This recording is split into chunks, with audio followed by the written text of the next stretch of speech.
separation of the placenta from the uterine wall. So it usually occurs after 2 weeks gestation. It can pose a very high risk of maternal fetal morbidity and mortality. So in a normal birth, the placenta will separate from the uterine wall once the baby is delivered. So if this happens while baby's still in utero, what's not going to baby? Blood flow is not going to baby, and oxygen. So ultimately, that baby becomes asphyxiated and then can die. So this is very high risk and very emergent. So where baby's getting all the nutrients, and all of a sudden it detaches. Now there's no blood flow going to baby, so nothing in that cavity. And now mom is bleeding from these vesicles from the outside of the uterus into her cavity. So what's that patient at risk for? Hemorrhage, and what's that bottom? DIC.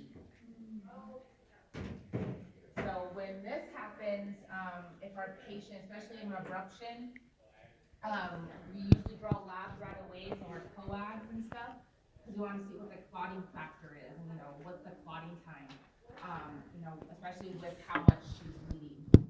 So we want to monitor vital signs very closely when this happens. If we're suspecting an abruption happening, we want to remaining alert for changes that signal increase in bleeding or impending shock. Observe for early signs of ecchymosis. So this includes bleeding from the gums, the nose, petechiae around the IV sites or any incisional sites. This can happen, maybe, especially if a patient goes in DIC after, say a C-section. Those are some signs that we're going to look for. And then